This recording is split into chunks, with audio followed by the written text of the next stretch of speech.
Welcome back dear student, स्वागत है आपका ई लेक्चर सीरीज। आज LLEB subject law and legal environment for business के अंदर जो हम टॉपिक ले रहे हैं वो है आपका कंपनीज एक्ट से। कंपनी एक्ट से जो हम आज का लेक्चर ले रहे हैं वो है आपका टाइप्स या काइंड्स ऑफ कंपनी।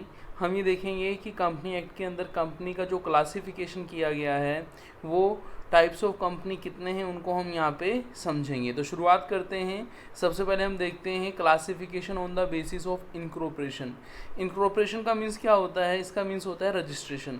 जब हम कंपनी की बात करते हैं, कंपनी के रजिस्ट्रेशन की बात करते हैं, तो जैसा कि हमें पता है कि कंपनी का रजिस्ट्रेशन किसके पास होता है? बोलो, रजिस्ट्रार ऑफ कंपनी के पास होता है। तो यहाँ पे हम देखें कि जब कंपनी का रजिस्ट्रेशन किया जाता है तो उसका या तो स्टेचुरी कंपनी के फॉर्म में रजिस्ट्रेशन होगा या फिर रजिस्टर्ड कंपनी की फॉर्म में रजिस्ट्रेशन होगा।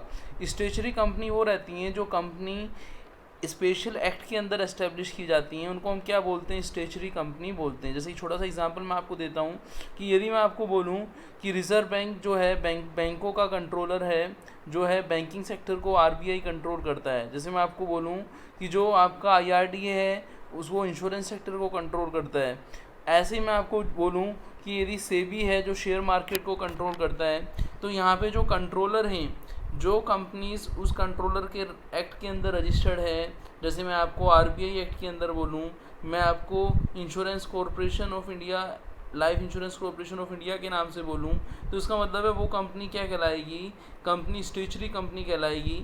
स्टेचुरी कंपनी हमेशा ध्यान रखिएगा वो कंपनी रहती है जिसके अपने लॉ होते हैं, अपने रेगुलेशंस होते हैं, उन्हीं लॉ रेगुलेशन पर वो कंपनी क्या करती है? वर्क करती है। तो वो क्या कहलाती है? आपकी स्टेचुरी कंपनी कहलाती है। इसमें आप और भी एग्जांपल लिख सकते हैं आरबीआई के अलावा, जैसे मैंने आपको इंश्योरेंस का आपको एग्जांपल बताया, आप इलेक्ट्रिसिटी कंपनी लिख सकते हो।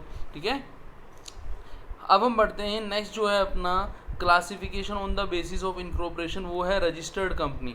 रजिस्टर्ड कंपनी जैसा कि जो आपका रजिस्ट्रार ऑफ कंपनी है वो जिन कंपनियों को रजिस्टर्ड करता है, मान लीजिए कोई कंपनी 2021 में बनी है तो वो कंपनी एक 2013 के अंदर रजिस्टर्ड होगी, और यदि कोई कंपनी 1996 को बनी है वो कंपनी एक्ट 1956 के अंदर रजिस्टर्ड होगी, और जो कंपनी 1956 से पहले बनी है वो उससे पहले वाले किसी एक्ट के अंदर रजिस्टर्ड होगी, तो वो क्या कहलाएगी? आपकी रजिस्टर्ड कंपनी कहलाएगी। तो आपको ये क्लियर हो गया होगा कि स्टेचुरी कंपनी क्या होती है और रजिस्टर्ड कंपनी क्या होती है।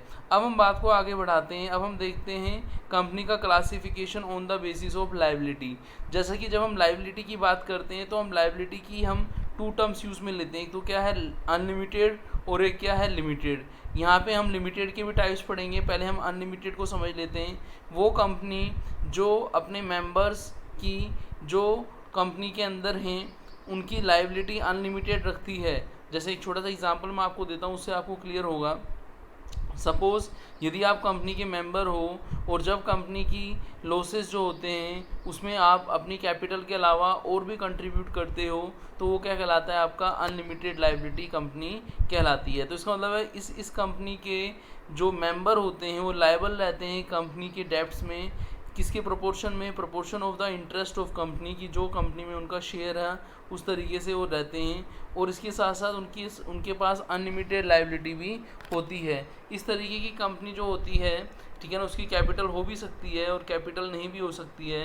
तो उनकी लायबिलिटी कैपिटल नहीं है तो अनलिमिटेड तो होगी, और जब कैपिटल होगी तो कैपिटल के साथ साथ उनकी अनलिमिटेड लायबिलिटी भी होगी। ये कंपनी दोनों में से कोई भी हो सकती है। आगे हम देखेंगे कंपनी के टाइप्स, जैसे प्राइवेट कंपनी है, पब्लिक कंपनी है। तो जो आपकी अनलिमिटेड लायबिलिटी कंपनी में है वो पब्लिक कंपनी भी हो सकती है, वो आपकी प्राइवेट कंपनी भी हो सकती है। अब हम बात करेंगे company limited by guarantee. Company limited by guarantee में जब हम आते हैं तो हम ये बात करते हैं वो कंपनी, एक ऐसी कंपनी जो अपने जो मेंबर्स हैं उनको, उनकी जो गारंटी है वो उनके जो शेयर है कैपिटल में, उनका जो रेशियो है उसी पर ही वो उनसे पैसा लेती है। एक छोटा सा एग्जांपल मैं आपको देता हूँ। आपको याद हो, यदि हमने कंपनी का लिक्विडेशन पढ़ा हो, तो कंपनी का जब लिक्विडेशन होता था कि लिक्विडेशन पर उन लोगों से पैसा मंगाया जाता था जिन पर अनपेड कॉल होती थी, और उन लोगों उन लोगों से पैसा मंगाने के बाद फिर जो पैसा हमारे पास आता था हम उसका एक रेशियो बनाते थे कि कितना हमें रिटर्न करना है। तो ऐसे जो पर्सन जिनसे पैसा मंगाया जाता था तो उनसे पैसा उतना ही मंगाया जाता था जो अनपेड अमाउंट था। सपोज मान लीजिए फाइनल कॉल रह रही है तो उसका पैसा मंगा लिया, तो जो भी अनपेड अमाउंट था वही उनसे पैसा मंगाया जाता था। तो वहाँ पे उनकी लाइबिलिटी जो थी अनपेड अमाउंट तक थी, उससे ज़्यादा लाइबिलिटी नहीं थी। जबकि पहले वाले केस में वो लाइबिलिटी अनपेड अमाउंट के साथ साथ आपकी अनलिमिटेड भी है। तो अब आपको समझ में आ गया होगा लिमिटेड बाय गारंटी एक तरीके से हम गारंटी जो है अमाउंट की फॉर्म में भी दे सकते हैं और जो गारंटी हम असेट्स की फॉर्म में भी दे सकते हैं। गारंटी जो है हम अमाउंट की फॉर्म में दें या असेट्स की फॉर्म में दें कि हम इतना कंट्रीब्यूट जो है करेंगे असेट्स के लिए, तो वो गारंटी कहलाता है।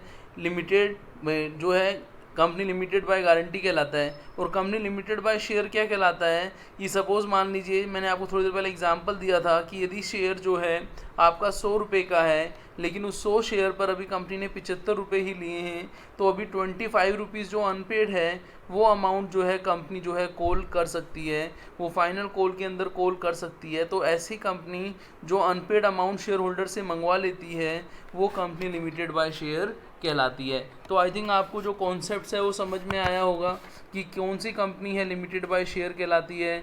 वो कंपनी जो अपने शेयर्स पर अनपेड कॉल जो रहती है उसका अमाउंट शेयर होल्डर से मंगवाती है वो क्या कहलाती है, कंपनी लिमिटेड बाय शेयर कहलाती है। और वो कंपनी जो शेयर होल्डर से अपनी असेट्स का जो अमाउंट है, उनकी लायबिलिटी का जो अमाउंट है वो उनसे मंगवाती है, तो वो क्या कहलाती है, कंपनी लिमिटेड बाय गारंटी कहलाती है। और इसके अलावा जो हमने पहले कंपनी पढ़ी थी वो थी आपकी कौन सी, अनलिमिटेड लायबिलिटी कंपनी। तो हमने लायबिलिटी के बेस में कंपनी के 3 टाइप पढ़े। लिमिटेड लायबिलिटी के अंदर आपका limited by share, limited by guarantee और अनलिमिटेड लायबिलिटी। और इससे पहले हमने देखा था कंपनी का टाइप क्या था, classification on the basis of incorporation या रजिस्ट्रेशन। तो हमने स्टेचुटरी कंपनी पढ़ी, हमने रजिस्टर्ड कंपनी पढ़ी। अब हम देखते हैं अपना जो थर्ड क्लासिफिकेशन है जिसको हम other form of classification of companies बोलते हैं। तो सबसे पहले क्या आता है आपका एसोसिएट नॉट फॉर प्रॉफिट। जैसे आपने देखा होगा कि कुछ कंपनी ऐसी हैं जो एनजीओ की फॉर्म में काम कर रही हैं, तो ऐसी कंपनी को सेक्शन 8 कंपनी हम बोलते हैं। ऐसी company non government company NGOs, जैसे आपने नाम सुनी हो, जो लोगों की सेवा करते हैं, जैसे एजुकेशन के फील्ड में है, मेडिकल के फील्ड में है, तो किसी भी फील्ड के अंदर वो सेक्शन 8 के अंदर नॉन प्रॉफिट मेकिंग ऑर्गेनाइजेशन जो रहते हैं, जो नॉन गवर्नमेंट ऑर्गेनाइजेशन रहते हैं, जो लोगों की हेल्प के लिए लगे रहते हैं, उनको हम किसके अंदर रखते हैं, बोलो सेक्शन 8 कंपनी के अंदर रखते हैं। सपोज़ मान लीजिए आप अपने आसपास कभी देखें तो मेडिकल के शिविर वगैरह लगते हैं, वो किसी संस्था के थ्रू लगते हैं। वो संस्था जो है आपकी सेक्शन 8 कंपनी के अंदर आती है। आप देखें एजुकेशन के फील्ड में कोई फ्री ऑफ कॉस्ट जो एजुकेशन वगैरह को प्रोवाइड करा रहे हैं, लोगों को फ्री में पढ़ा रहे हैं, तो वो भी सेक्शन 8 कंपनी के अंदर आती है। तो ऐसी कंपनी नॉट फॉर प्रॉफिट रहती है, क्योंकि उनको उतना ही प्रॉफिट अर्न करना पड़ता है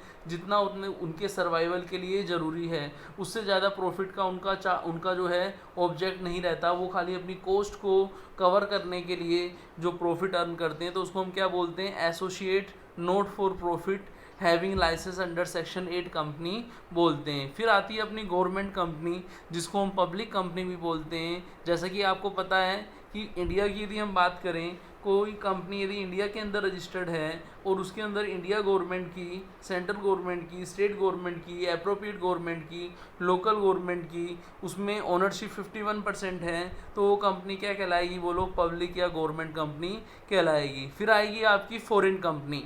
ऐसी ही कंपनी जो इंडिया के बाहर एस्टेब्लिश हुई है और बाहर की फॉरेन गवर्नमेंट की उसके अंदर 51% कैपिटल है और वो जो रजिस्ट्रेशन इनकॉर्पोरेशन है उसका इंडिया से बाहर हुआ है, वो क्या कहलाएगी, आपकी फॉरेन कंपनी कहलाएगी। फिर आता है अपना होल्डिंग या सब्सिडरी कंपनी। होल्डिंग वो कंपनी रहती है जो बड़ी रहती है, सब्सिडरी कंपनी वो रहती है जो छोटी रहती है। होल्डिंग कंपनी क्या करती है, सब्सिडरी कंपनी के अंदर पैसा लगाती है और उसको कंट्रोल करती है। सब्सिडरी कंपनी को कंट्रोल करने वाली कंपनी को हम होल्डिंग कंपनी कहते हैं, और जिस कंपनी का होल्डिंग कंपनी के पास कंट्रोल होता है उसको सब्सिडरी कंपनी कहते हैं। सपोज़ मान लीजिए आपने कोई कंपनी ऐसी देखी हो जो बहुत बड़ा ग्रुप है लेकिन उसने छोटी छोटी कंपनियों पर अपना पैसा लगा रखा है, तो जो बड़ा बड़ा ग्रुप है वो तो होल्डिंग कंपनी कहलाएगा, और जिन छोटी कंपनियों के अंदर उन्होंने पैसा लगा रखा है वो सब्सिडरी कंपनी कहलाएगी। नेक्स्ट आता है आपका एसोसिएट या जॉइंट वेंचर कंपनी। आपने शॉर्ट में जेवी सुना होगा, जॉइंट वेंचर कंपनी। जैसे आपने देखा हो इंडिया की कोई कंपनी है किसी फॉरेन कंपनी के साथ जॉइंट वेंचर कर लेती है, या इंडिया के अंदर कोई जॉइंट वेंचर कर लेती है, तो वो मिलके क्या करते हैं, रिस्क को बियर करते हैं। किसी नए वेंचर के अंदर वो क्या करते हैं, जॉइंट वेंचर करते हैं। फिर हम बात करेंगे इन्वेस्टमेंट कंपनी। जो आपको पता ही है वो कंपनी जो फाइनेंसिंग इन्वेस्टिंग का काम करती है वो इन्वेस्टमेंट कंपनी कहलाती है। प्रोड्यूसर कंपनी वो कहलाती है जो किसी प्रोडक्शन मैन्युफैक्चरिंग में लगी हुई है, वो प्रोड्यूसर कंपनी कहलाती है।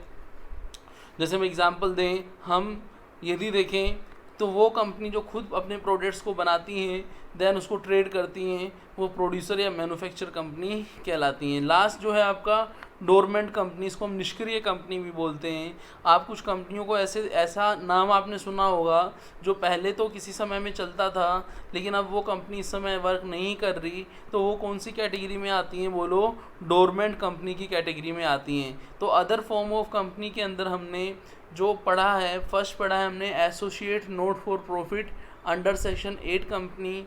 गवर्नमेंट कंपनी हमने पढ़ा है जिसको हम पब्लिक कंपनी भी बोलते हैं। फॉरेन कंपनी हमने पढ़ा है। Holding company and subsidiary company हमने पढ़ा है। जॉइंट वेंचर कंपनी हमने पढ़ा है। और अभी हमने इन्वेस्टमेंट कंपनी, प्रोड्यूसर कंपनी और डोरमेंट कंपनी को हमने पढ़ा है। तो यहाँ पे जो अपना लेक्चर था कि कंपनी के टाइप कौन कौन से होते हैं उनको यहाँ पे हमने समझा और उसको हमने पूरा किया। ये कंपनी एक्ट के अंदर हमने जो कंपनी एक्ट 2013 के अंदर कंपनीज़ का क्लासिफिकेशन या टाइप दिया था उसको यहाँ पे हमने डिस्कस किया। हम नेक्स्ट लेक्चर में जब मिलेंगे तो कंपनी एक्ट का कोई दूसरा हम टॉपिक लेंगे, वहाँ पे हम मिलते हैं। थैंक्स।